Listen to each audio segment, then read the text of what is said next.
Hello, Philos Catholic family. Simone here. I'm with my co-host James, and we have a very special guest this week. We are with Zac Crippen, and I've known Zac for a long time now, decades, in fact.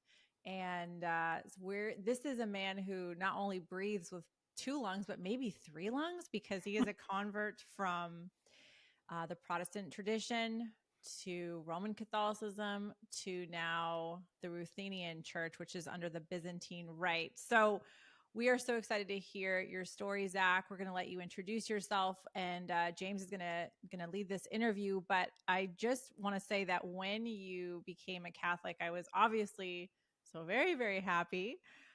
But I also remember that you put together like an apologia, and I read it with so much enthusiasm and eagerness. So, Zac, if you could tell our audience a little bit about who you are, and then James, I'm grateful to you for interviewing Zac, because I known Zac for a long time, and I'd like to hear this interview through someone else's eyes. Amazing. Yeah. Well, thank you so much for having me, both of you. It's a delight to be with you. I'm really appreciative of what you're doing at the Philos Project, and it's super needed right now. It seems like every day we hear about something going on in the Holy Land, and it's very difficult, especially now. There's a lot of, this is what you guys see every day and what you work among. So you see all the vitriol directed towards our Jewish brothers and sisters in the Holy Land, a lot of misunderstandings about the historical claims to property there. There's a lot of suffering going on. That's undeniable on both sides. And I'm really grateful for what you are all doing to just advance awareness of what's going on and help Christians be able to understand their Hebraic roots and all of that. So thanks for what you're doing. And I'm really excited about this Beyond Rome thing too. I have a particular interest in church unity.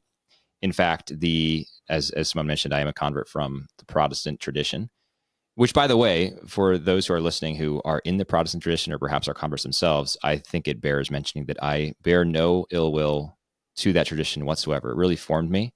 And I think about this quite a bit when I think about how I was raised to be a believing Christian by my parents.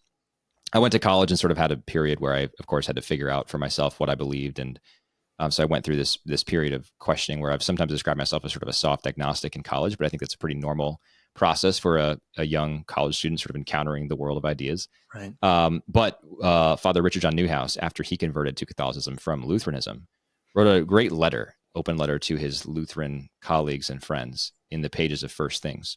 And I encourage you to go look at this, because what he describes there is what I connect with and feel very deeply, which is that I don't blame the Protestant tradition for anything that it gave me, because it gave me a love for Christ. And it's that love for Christ that ultimately led me to his church here where I am today.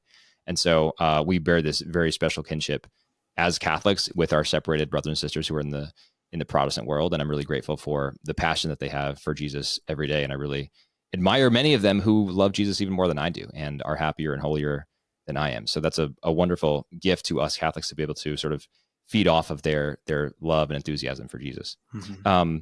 Can I wouldn't say really something really quick? Yeah, Zac? please. Really? Yeah. Sorry to interrupt you. I want to say that I share obviously your passion for church unity for many reasons, but also that I grew up going to evangelical vacation Bible school, which is far superior than Catholic vacation Bible school. They're just better at the Bible.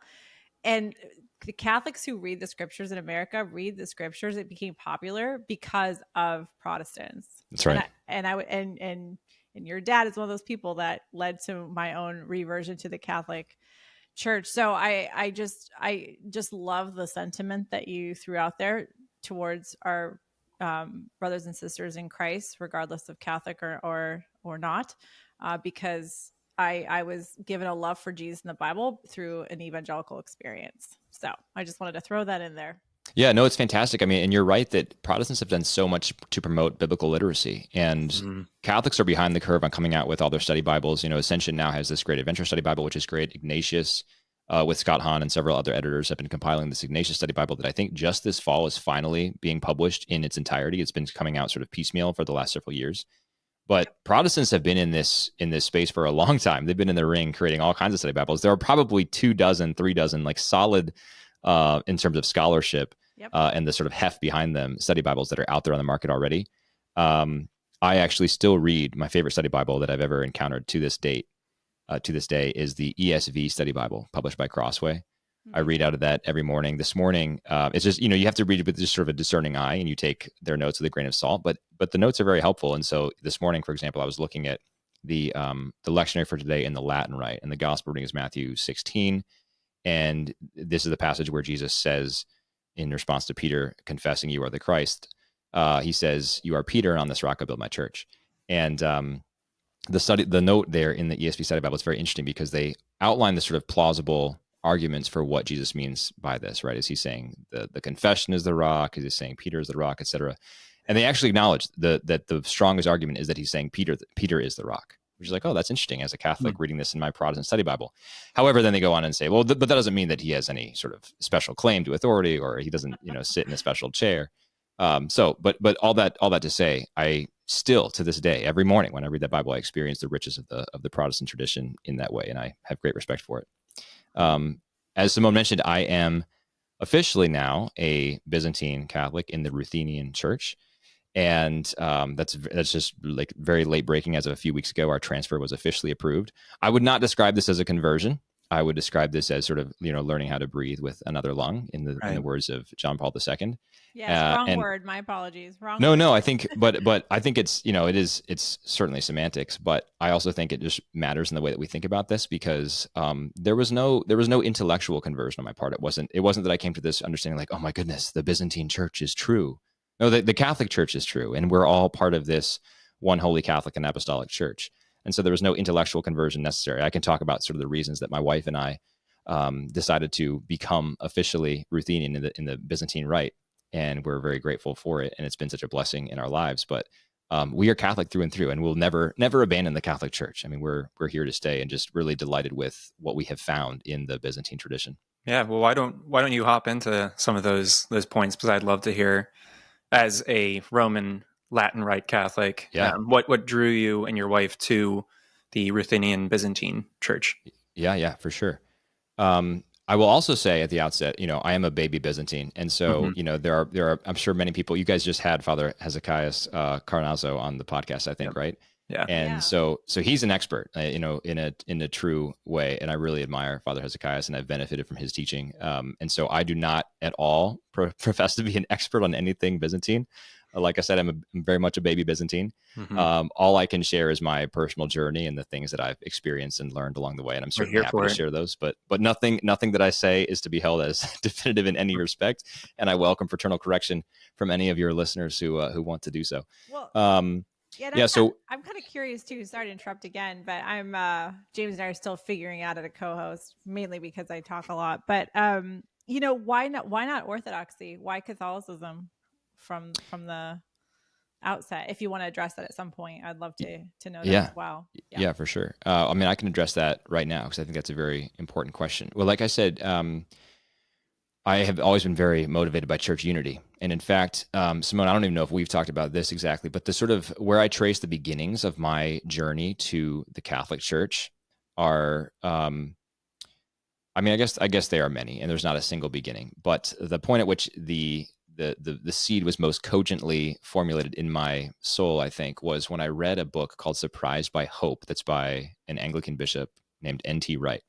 And so you might think this is kind of weird. Why is an Anglican bishop spurring Zac's conversion? Which is a very fair question. But this book is about eschatology, and it's a well-informed and well-researched sort of inquiry into what happens at the consummation of the age. What is God's plan for the end of the world? And I was reading that book, really fascinated by it. And I remember N.T. Wright sort of taking to task this very, I guess I might say sort of ill-formed idea of us all just going to heaven and sort of bouncing around in clouds, playing harps like naked cherubs or something. Because that's obviously a ridiculous idea of heaven that's just born out of like a Precious Moments catalog, not actually the Christian tradition. Ew, precious moments. And so he's like, rightly so, he's taking these ideas to task. And by the way, this is not me even just criticizing these ideas in Protestant theology, because those ideas are also in Catholic theology. And, you can see like portrayals of the afterlife in sort of modern Catholic art in similar, like very sort of cheap ways. So anyway, N.T. Wright is talking about all this, and there's a portion of his book, and I guess it's sort of a through line of this book, in which he talks about the church and the church's role in the end of the age, and how God is effecting his purposes throughout all time through this mechanism, the church. And he has different views on ecclesiology than I do, especially now, but that got me thinking, well, what is the church? And if God has this grand plan, this giant melodrama in which we are all participating, what is the church's role in that? And if we have an idea of what the church's role is, we should probably have an idea of what the church is as well. And so this interest in church unity or Christian unity really got me thinking, I should figure out what the church is and what the church professes to be.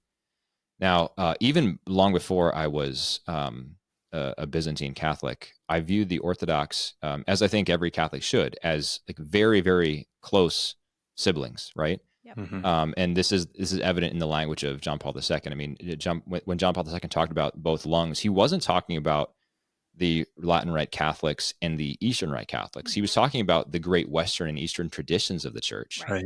the latter of which encompasses, our Eastern Catholics and the Eastern Orthodox. Mm-hmm. And so the language of the Catholicism, especially in the 20th century, and yeah, you can certainly find examples prior to that where it has not been ecumenical towards the Orthodox like that, but it has been very ecumenical. And I think every Catholic is really obligated to see Orthodox as Christians who are so close to us.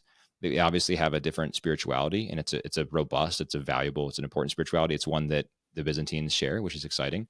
And they obviously have different views on the papacy, but the apostolic succession is there. The validity of the sacraments is there. The richness of the tradition is there. And so that's a really important thing. As far as Simone's question about why not Orthodoxy, I think that to be Orthodox is also to reject the Western tradition. And I think that we need to be encompassing both the Western and Eastern traditions, to say nothing of the papacy, of which I'm obviously convinced of the truth as well. And for those who are interested in this, I would recommend this Catholic scholar who's not very well known, but he should be much better known. He's a convert from Anglicanism, actually, like myself. His name is Eric, spelled E-R-I-C-K, Ibarra, Y-B-A-R-R-A. And to my knowledge, he's the best sort of amateur theologian out there on the papacy. And I don't say amateur to say that he doesn't have any special knowledge, because he does. He probably has more knowledge of the papacy than anyone who's studied this, at our PhD institutions, because he reads all about the papacy and he writes books about the papacy. And so he's really good. And he has his own YouTube channel. So so I'm convinced of the truth of the papacy. I'm convinced of the truth of the Catholic Church. And I do not want to reject the great tradition of the West. I want to accept the great tradition of the East. What a fine answer. Yeah, it is. I think there's a tendency for Catholics who are very Western, someone like myself too. I know when I was younger, I'm still young, but when you don't have any sort of engagement with the Eastern churches, even on an intellectual or rational level, I know I tended to kind of clump them all together, like Orthodox, Eastern churches. So this awareness that the Orthodox weren't in union with the church was kind of tied up with Eastern churches generally, like even if they were actually Catholic churches in union with the Pope, with the Roman Church. I think there was this kind of mental packaging together where, they must have been Orthodox. They're probably like the Orthodox. And I think even now with my work, Simone, with our work here, I tell people I've been to a Byzantine liturgy, or even like married priest is something that's very uncomfortable to them.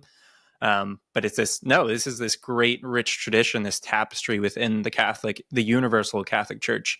And it's something that has been very extensively approached by the church in the last 50, 60 years. But it feels like on the ground, few people have any sort of actual engagement with it, even if they're coming to slowly, rationally understand. What was your experience once you had become Roman Catholic? What kind of got you leaning more into the Byzantine, the Eastern churches? Was there a particular experience? Did you go to Mass? Did you have a friend who was Byzantine? Good question. No, yeah, I have several Byzantine friends for sure. I hadn't had extensive conversations with them about the Byzantine tradition. And of course, Simone's an Eastern Catholic. But I think, again, Simone, I don't think we'd had an extensive conversation about it. I think we had mostly just talked about sort of Latin Rite Catholicism, which obviously is in much greater supply than Armenian Catholicism in the United States. I know. I'm ready to grab more Byzantines to the Armenian right before you get to the Byzantine Rite, because there's so yeah, well, I still have not. It's hard to get to one, but I still have not been to an Armenian liturgy, and I'd love to. So, where there are 4 churches in the U.S., right? Where are they? There are 7 in North America of Armenian Catholic. There are a lot of Armenian Apostolic, Armenian Orthodox, but Armenian Catholics, there's 7 in. There's 1 in Canada and 6 in the U.S. And 2 are in California. Gotcha. Yeah. I'll have to get the list of the cities from you so that when I'm traveling through one, I can stop in for a liturgy. Oh, that'd be amazing. Yeah. So my experience, James, good question. I mean, prior to attending a divine liturgy, I had some encounter with the tradition of iconography and just thought that was so cool. And it's so foreign in that it's not. There are obviously some echoes of it in the way the Westerns adorn their churches with sacred art, et cetera, and have various, pious statues in their churches. But the theology of those two things is very different. And so I was fascinated by iconography. And then there were little things too. I think we had been gifted an icon or two in our home. We would do family prayers every night. And there's this book that I think is no longer published by the USCCB, but it's just called Catholic Household Blessings and Prayers. And we found this great, sort of evening prayer thing for our family to do.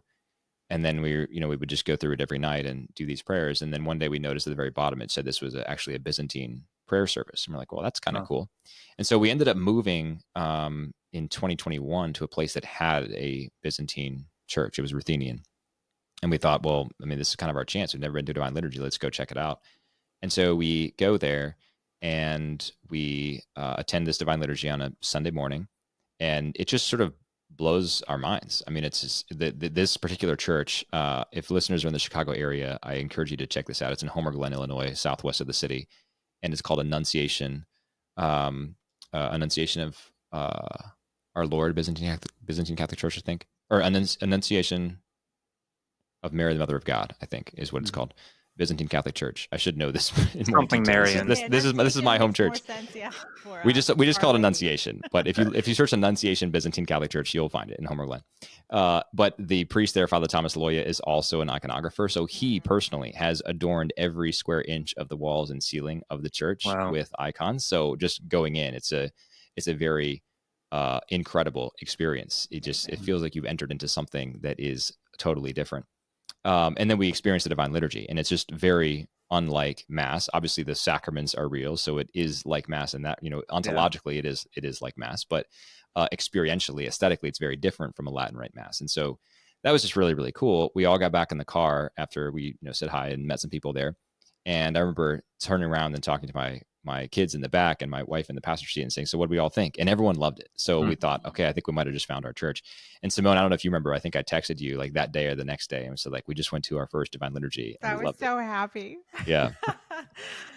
It was definitely, if it was Ruthenian that I went to, but I would imagine it's kind of generally the same across the Byzantine Rite where you stand during the consecration. Is that correct? Yes. Yeah, yes. That was something as a Roman Catholic, it just felt so strange to do.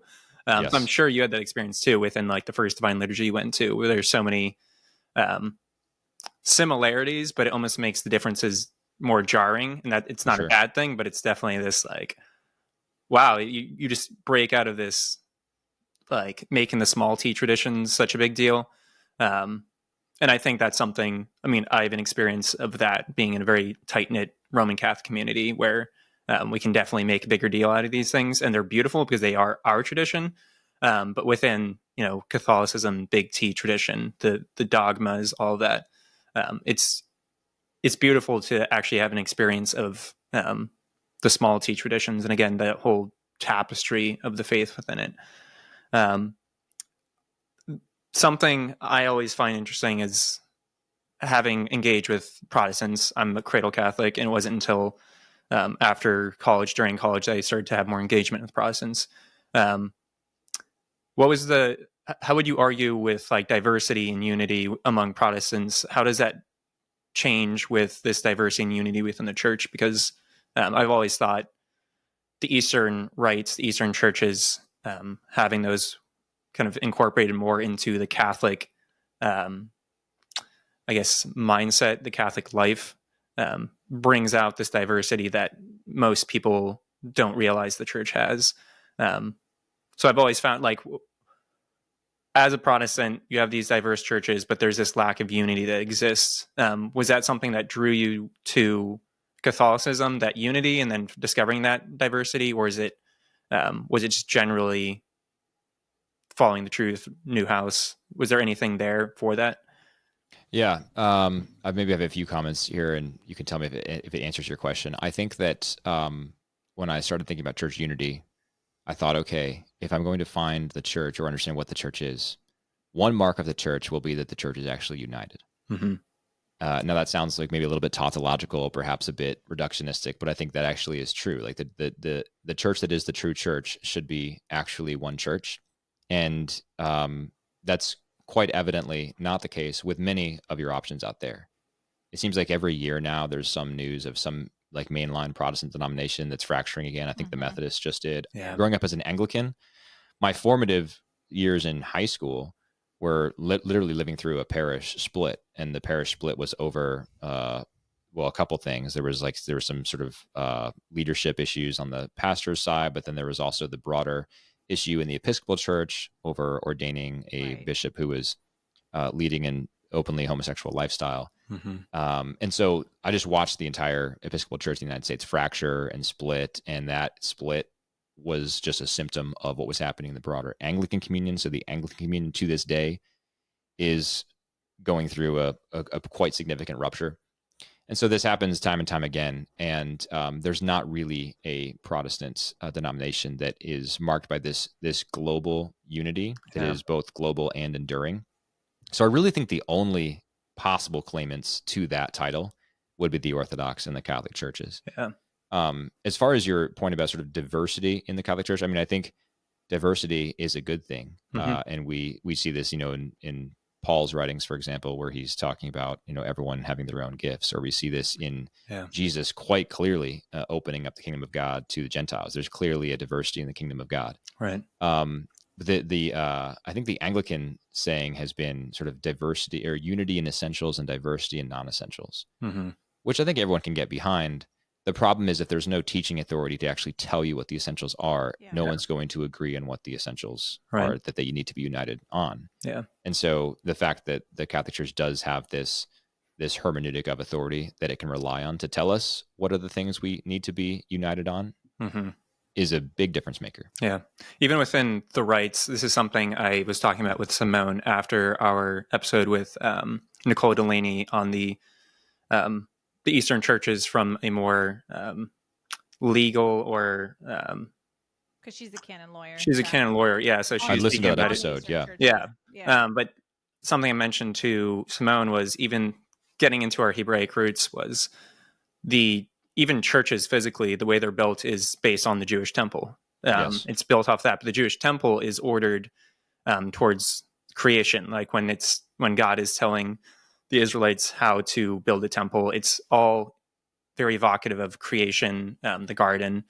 But Thomas Aquinas has he speaks about creation and the diversity within it as well. How true diversity can only exist within true unity as well. And God, of course, being that unity. But within the church, I love how you have this, it's through this true unity that you get this diversity on, like, you have the creation level, but then on that new creation, the spiritual level, among all the different rites, there's actually this beautiful diversity that comes out of it through this unity.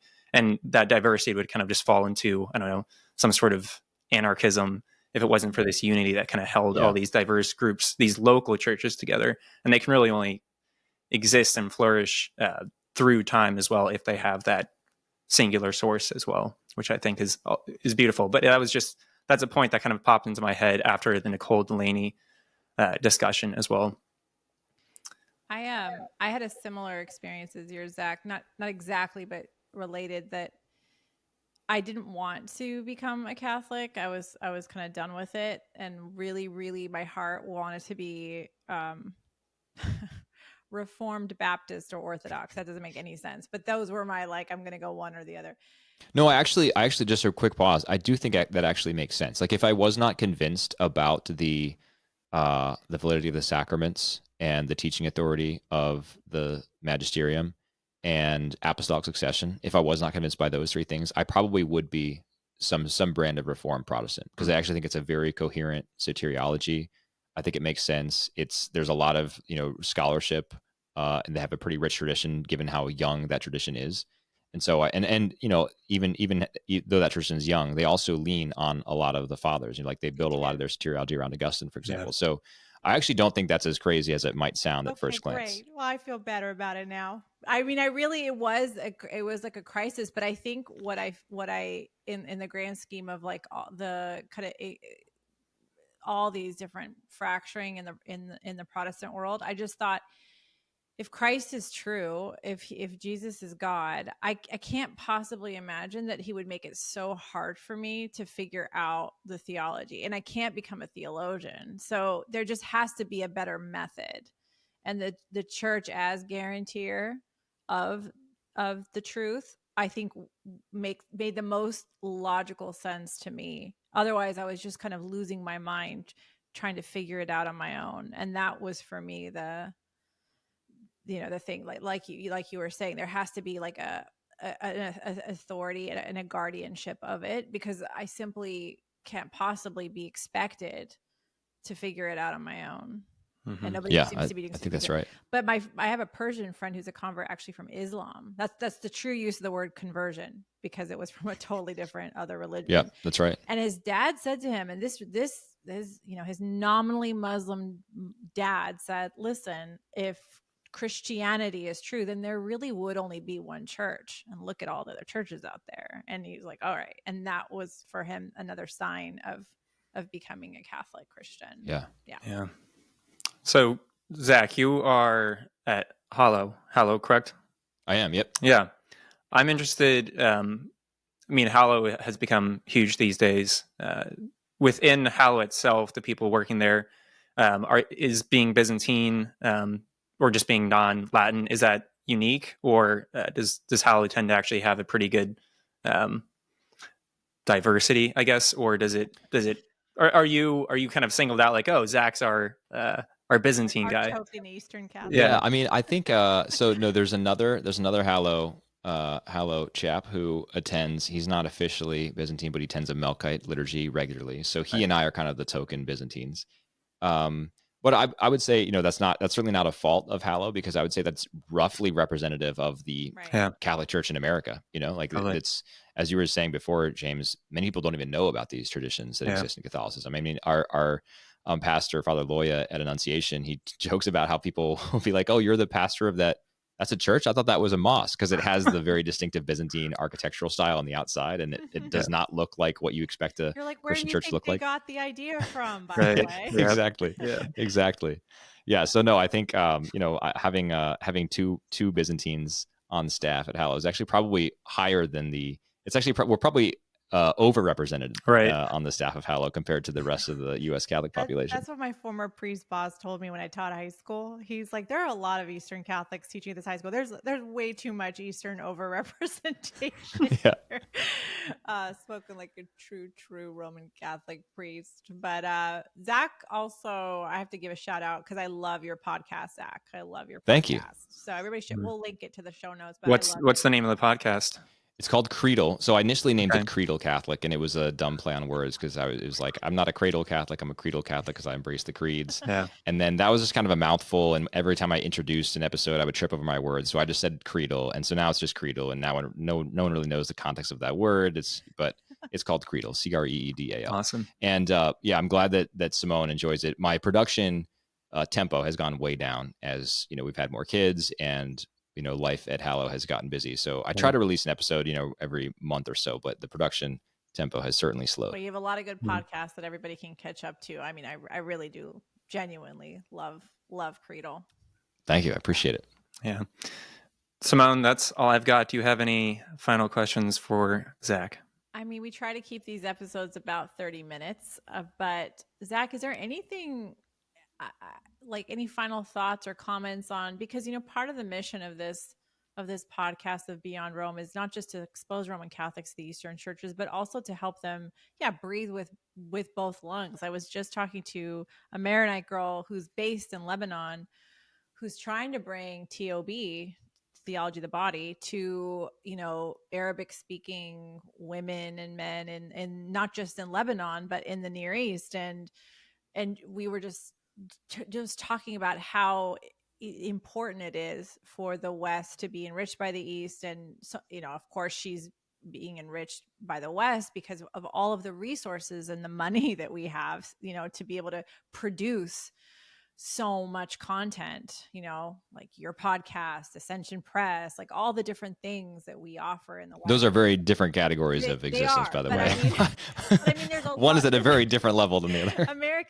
There's well, you're very humble, but these, whether it's big or small, right? There's just a lot of content that the West can create, but that needs to be also enriched by the East. So we were just talking about, so is there anything just kind of on your heart and mind because of your entering into an Eastern church that you think, yeah, I really would love Roman Catholics who are tapping into their Eastern roots to, think about this or be enriched by this? I realize the whole podcast is kind of about that, but that's good.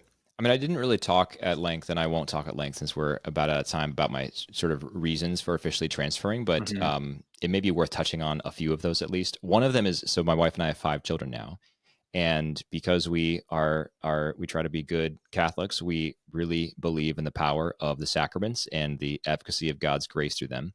And the Byzantines, and I think the rest of the Eastern churches, but I'm not positive, Simone can correct me if I'm wrong, practice paedocommunion, meaning your children can receive communion from baptism and on up. Yeah. So the process, and this was done in the ancient church, but the process is baptism at infancy combined with chrismation, the mystery of chrismation, which is equivalent to the Latin confirmation, and then communion, the mystery of Holy Eucharist. And so we really wanted our kids to receive those graces and receive them early and often. So that was a major motivator for us. And I think it's so cool that the East has kept this tradition of paedocommunion alive. Yeah. I should mention this, the only thing stopping the Latin West from doing that is just canon law. So this is not a dogmatic or doctrinal issue. This is just a practice that's developed, and canon law is developed because of the practice. So we thought that was really cool.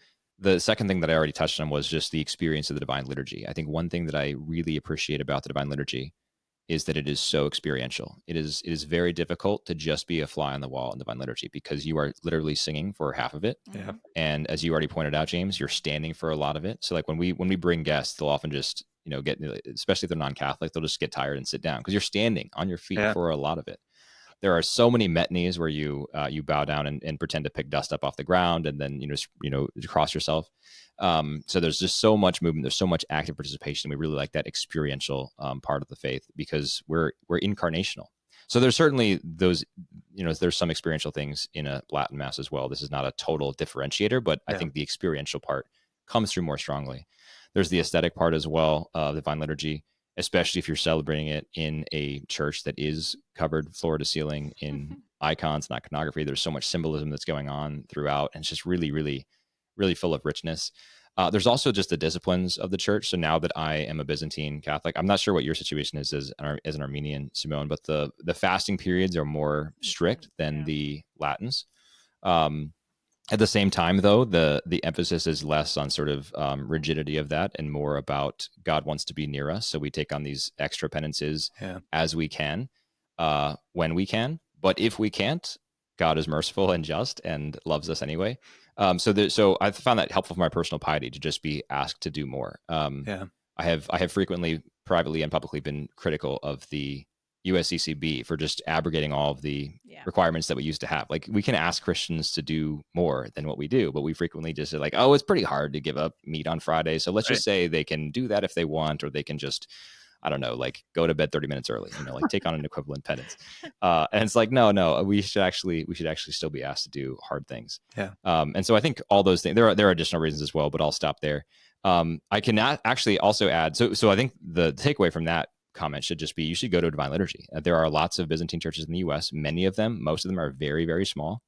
But if you're living in a decently populated center, there's a good likelihood there's a Byzantine church within a 45 to 60 minute drive for you. And I encourage you to go to one because I think you'll really be impressed and really enjoy it. You also might want to check out a couple of books. There's one that I found helpful, Introduction to Liturgical Symbolism, or liturgical services and their symbolism in the Eastern churches, by Patriarch Gregorios III, who I think has since passed away, but he was the Melkite Patriarch of Jerusalem, if I'm not mistaken. And this is a really cool just introduction to what the Byzantine liturgies look like. Awesome. And then if you're inclined to a more scholarly read, I've only leafed through this. I have not read it yet, but I attend Divine Liturgy celebrated by this man, Father Khaled Anatolios, who teaches at the University of Notre Dame. He's a wonderful man, and this is a book of his that's sort of exploring an Eastern Christian theology of salvation that is obviously consonant with the Catholic the Catholic tradition, because he's a Catholic priest. He's a convert from Islam as well, actually, Simone. But it really emphasizes the importance of the cross and theosis, this idea of us being fully united with God, which is a tapestry that is much more prominent in the Eastern tradition than it is in the Latin tradition. So that might be a good one if you're interested in more sort of diving into some of the richness of the Eastern tapestry, as it were. We'll have to link those books. James, I wanted to say that actually there is an exception to the Eastern churches, but you're right. Most of them, triple threat, all three sacraments at baptism. So, but I just wanted to make a little footnote. What is the exception? Currently, the Armenians in the US. No. I know. Of course they would. I don't think my bishop's listening to this podcast, but I have spoken to him about that.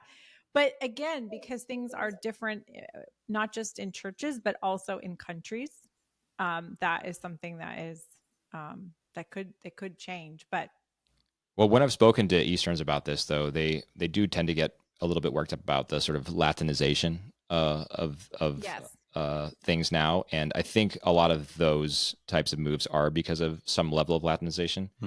I have a friend who's a Chaldean Catholic, and my understanding of the Chaldean rite is that it's basically bishop by bishop, and so he had to specially petition his bishop to allow for his infant children to receive all three sacraments, because the ordinary practice in that diocese, if that's the word they use, is to not do it until age 7, like the Latins. Yeah, well, but my mother is Greek Orthodox, so I got it. Didn't even matter if I was Armenian, because for sure she gave me communion anyway. So my first communion came from my mother, who was like breaking off the Eucharist and scandalous. Moms. I mean, yeah, she's totally my mom. She is her own woman, but I love moms' passion for their children's spiritual formation. It's a beautiful thing. I'm not going to deprive you of communion. I don't even think she noticed whether I got it at my baptism / chrismation or not. But next time we were at church, which was next time, I got my first communion. That's so funny. But that, I think, is like actually the best reason and the perfect reason. And I do hope that the Latin rite changes in this way. I know we're reversing the order back to the ancient order, and we're lowering the age of confirmation, but why not just do it all? So I agree. Yeah. Absolutely. Got to assimilate people to it slowly, just down. Yeah. It's the law of incrementalism. Yeah, exactly. Well, thanks so much, Zach. It was awesome having you. We will we'll include everything you mentioned in the links for our listeners, including the Creedal Podcast. I have yet to dig into that, so I'm excited to start listening to that as well. But yeah, thanks again so much, and it was awesome having you on for conversation. Well, thank you, both of you. Thank you for your great work at the Fallows Project and Beyond Rome. It's great. Sure thing.